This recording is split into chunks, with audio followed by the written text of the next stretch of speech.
ভগবান শ্রীকৃষ্ণের উল্লেখযোগ্য বাণীগুলো শুনুন। আপনি জীবনে উন্নতি করার বা সামনে এগিয়ে যাওয়ার নিরন্তর প্রয়াস করছেন, কিন্তু এত লড়াই সত্ত্বেও আপনার সাথে যা হয় সেটাই আপনার পক্ষে খারাপ। আপনার সামনে সব রকম বাধা বিপত্তি এবং বিভিন্ন রকমের অশান্তি এসে পড়ে। আপনি জীবনে অনেক চেষ্টা করছেন, কিন্তু তাও কোনো কাজে ঠিক সফল হতে পারছেন না।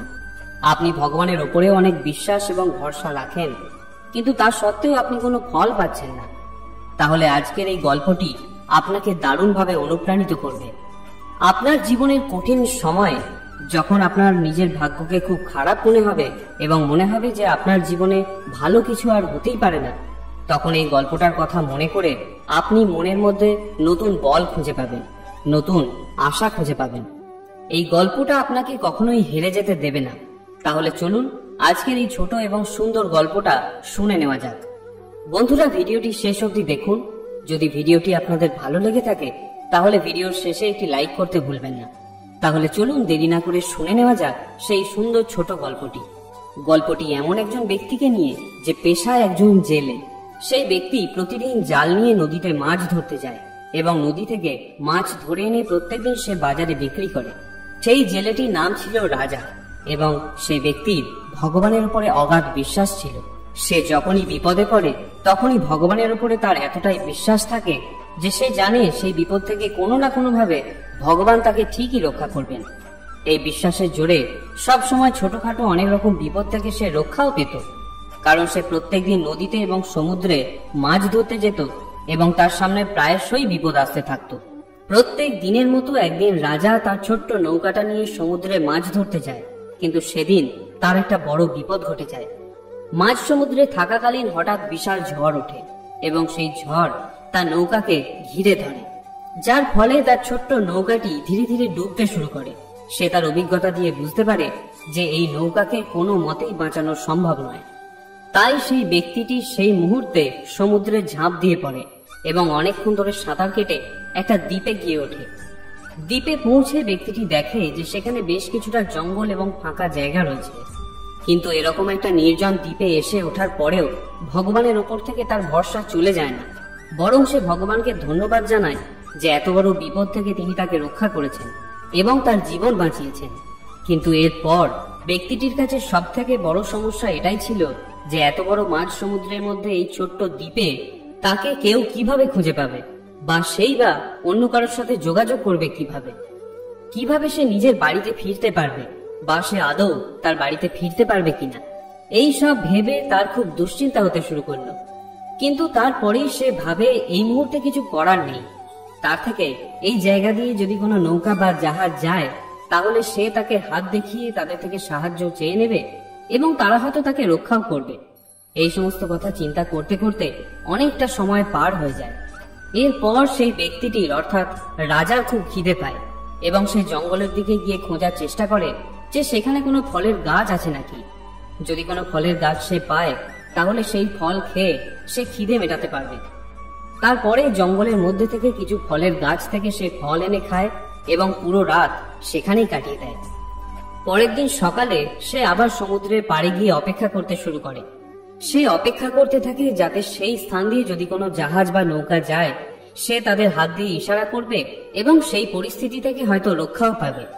কিন্তু সারা দিনে একটাও নৌকা বা জাহাজ সেই সমুদ্রের পাড় দিয়ে গেল না। এরকম ভাবেই তার বেশ কিছুদিন অতিবাহিত হয়ে গেল। সেই দ্বীপের পাশ দিয়ে না কোনো নৌকা আর না তো কোনো জাহাজ যেত। এই সমস্ত ঘটনার জন্য সেই ব্যক্তি ভগবানের প্রতি বিশ্বাস একটু করে কমতে শুরু করলো। সে মনে মনে ভাবতে লাগলো তার ভাগ্য সত্যিই কি এতটা খারাপ যে এমন একটা জায়গায় এসে আটকে পড়লো যেখান থেকে সে আর কখনো বেরোতেই পারবে না। কিন্তু তাও পুরোপুরি ভাবে তার ভগবানের উপরে বিশ্বাস উঠল না। সে মনে মনে বিশ্বাস করতে লাগলো যে ভগবান তার জন্য কিছু না কিছু পথ বের করবেনই, কিন্তু ততদিন পর্যন্ত তাকে যে কোনো ভাবে বেঁচে থাকতে হবে এবং তার জন্য তাকে একটা কুঁড়ে ঘর ওখানেই তৈরি করতে হবে। কারণ সে ভেবে দেখলো যে খোলা আকাশের নিচে রোদ জল বৃষ্টির মধ্যে রোজ থাকলে সে আর বাঁচতে পারবে না। আত্মবিশ্বাস না হারিয়ে সে পরের দিন জঙ্গলে গেল এবং সেখান থেকে কিছু গাছপালা, খড়কুটো এবং কাঠ জোগাড় করে নিয়ে এসে একটা কুঁড়ে ঘর তৈরি করলো। ঘরটা তৈরি করার পর তার মনের মধ্যে খুব আনন্দ হলো। কুঁড়ে ঘরটা তৈরি হয়ে যাওয়ার পর সে একটু দূরে দাঁড়িয়ে কুঁড়ে ঘরটাকে দেখছিল। কিন্তু হঠাৎ তার মনে হলো যে আজকে আবহাওয়া খুব খারাপ হতে পারে। মনে হচ্ছে আজকে খুব ঝড় বৃষ্টি হতে পারে। এই বাজে আবহাওয়ার মধ্যে আমাকে আর খোলা আকাশের নিচে থাকতে হবে না, আমি এই কুঁড়ে ঘরটাতেই থাকতে পারবো। সে ভাবলো যতদিন না নৌকা বা জাহাজ দেখতে পায় ততদিন সে এই কুঁড়ে ঘরটাতেই থাকবে এবং কোনো মতে ফলমূল খেয়েই জীবনযাপন করবে। এইসব কথা ভাবতে ভাবতে খুব জোরে একটা বাজ পড়ল, আর তার চোখের সামনে এত কষ্ট করে বানানো কুঁড়ে ঘরটা পুড়ে ছাই হয়ে গেল। এরকম একটা ঘটনা ঘটবে সে একেবারে চিন্তাই করতে পারেনি। কুঁড়ে ঘরটায় বাজ পড়ে সেখানে আগুন জ্বলতে শুরু করলো। সেই ব্যক্তি খুব হতাশ হয়ে একটু দূরে দাঁড়িয়ে কাঁদতে শুরু করলো এবং এই ঘটনার পর তার ভগবানের ওপর, ভাগ্যের ওপর, সকলের ওপর থেকে সমস্ত বিশ্বাস উঠে গেল। সে ভগবানকে দোষ দিতে শুরু করলো। সে ভগবানের উপর এত বিশ্বাস এবং ভরসা করেছে, আর তার প্রতিদানে ভগবান তাকে এরকম একটা ঘটনা দিল, এটা সে একেবারেই মেনে নিতে পারল না। একমাত্র ভগবানের উপর ভরসা করে সে ঘরটা তৈরি করেছিল। সে ভেবেছিল ঝড় তুফানের রাতে সে ওই ঘরটাতে আশ্রয় নিতে পারবে, কিন্তু ভগবান এক নিমেষে সেটা পুড়িয়ে ছাই করে দিল। ওই দিন তার ভগবানের উপর থেকে এবং ভাগ্যের উপর থেকে সমস্ত বিশ্বাস উঠে গেল। সে মনে মনে নিশ্চিত হয়ে গেল যে যার ভাগ্য খারাপ সে যত ভালো কিছুই করুক না কেন তার সাথে সবসময় খারাপই হয়। আর এটার সব থেকে বড় প্রমাণ তো সে নিজেই। সে মনে মনে খুব হতাশ হয়ে পড়ল। পরিবার, আত্মীয় স্বজন, বন্ধু বান্ধব সবার থেকে এত দূরে একটা দ্বীপে এসে সে আটকে পড়েছে। এখান থেকে আদৌ সে তাদের কাছে কখনো ফিরতে পারবে কিনা সে নিজেও জানে না। সে মনে মনে ভগবানকে বলতে লাগলো, এখানে না কোনো মানুষ আছে আর না তুমি আমাকে সাহায্যের জন্য কোনো নৌকা বা জাহাজ পাঠাচ্ছ। সত্যি আজ তোমার উপর থেকে আমার সমস্ত বিশ্বাস উঠে গেল। আমার মনে হচ্ছে আমি হাল ছেড়ে দিলাম আর আমার পক্ষে আর বেঁচে থাকা সম্ভব নয়। সে জ্বলন্ত কুঁড়ে ঘরটির সামনে দাঁড়িয়ে ভগবানকে এইসব কথা বলছিল এবং ভগবানকে দোষারোপ করছিল। এরকম সময় সে শুনতে পেল যে তাকে পিছন থেকে কেউ ডাকছে। সে চমকে উঠল এবং ঘুরে দেখল একটা নৌকা থেকে দুটো লোক তাকে হাত দেখিয়ে ইশারা করছে। সে ছুটে ওই নৌকাগুলোর কাছে যায় এবং তাদেরকে বলে, আপনাদেরকে অসংখ্য ধন্যবাদ যে এই বিপদের সময় আমাকে রক্ষা করতে এসেছেন। তখন লোকগুলো তাকে উত্তরে বলল, আমরা তো বেশ কিছুটা দূর দিয়েই যাচ্ছিলাম, কিন্তু হঠাৎ করে আমাদের চোখে পড়ে এই দ্বীপে একটা বাড়ি জ্বলছে। আর তখনই আমরা বুঝতে পারি যে এই দিকটা তো নির্জন একটা দ্বীপ, এখানে তো কেউ থাকে না, তাহলে নিশ্চয়ই এখানে কেউ আটকে পড়েছে। তাই সে এখানে আগুন লাগিয়ে আমাদেরকে বোঝানোর চেষ্টা করছে যে তাকে বাঁচাতে হবে। তাই এই আগুনটা দেখেই আমরা দ্বীপের কাছে এলাম এবং এসে আপনাকে দেখতে পাই, এবং আমাদের ধারণাটাই সত্যি হয় যে আপনি বাড়িটা জ্বালিয়ে আমাদেরকে সংকেত দিচ্ছিলেন। লোক দুটোর মুখে একথা শোনার পর ব্যক্তিটি একদম স্তম্ভিত হয়ে যায়। সে সাথে সাথে ভগবানের কাছে ক্ষমা চায় এবং বলে, আমি বুঝতে পারিনি তুমি আমাকে রক্ষা করার জন্য এই ঘরটাতে আগুন জ্বালিয়েছিলে। তুমি আমাকে দিয়ে ঘর বানিয়েছিলে, তুমি তাতে আগুন লাগিয়েছিলে, আবার তুমি ওদেরকে সংকেত দিয়েছিলে যাতে ওরা আমাকে এসে বাঁচায়। হে ভগবান, তোমাকে অসংখ্য ধন্যবাদ আমার এই ভুলটা ভেঙে দেওয়ার জন্য, যে আমাদের সাথে যা কিছু হয় তা সবসময় খারাপের জন্যই হয়। এই গল্পটির মধ্যে দিয়ে আমরা এটা শিখতে পারি যে আপাত দৃষ্টিতে আমাদের সঙ্গে যেটা খারাপ হয় তার মধ্যে অনেক ভালো জিনিসও লুকিয়ে থাকে, আর যা খারাপ আমাদের সাথে হয় সেটা আমাদের ভালোর জন্যই হয়। আমরাও আমাদের জীবনে অনেক লড়াই, অনেক বিপদের সম্মুখীন হই, অনেক বাধা বিপত্তি আমাদের ঘিরে ধরে।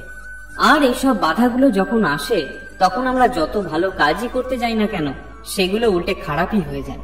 তখন আমাদের ভগবানের প্রতি, প্রকৃতির প্রতি বিশ্বাস আস্তে আস্তে কমতে শুরু করে এবং আমাদের মনে হতে থাকে আমাদের সাথে যা কিছু হয় সেগুলো শুধুমাত্র আমাদের খারাপের জন্যই হয়। আমরা নিজেদের ভাগ্যকে দোষারোপ করতে শুরু করি এবং নিজেদের জীবনকে ব্যর্থতার দিকে নিয়ে যাই। বন্ধুরা, এই গল্পটা আমাদের শেখায় আমাদের জীবনে ঘটা সমস্ত ঘটনাই আমাদের খারাপের জন্য নয়। অনেক খারাপ ঘটনাই আমাদের সাথে হয় ভবিষ্যতে আরো অনেক বড় খারাপ ঘটনা থেকে রক্ষা পাওয়ার জন্য।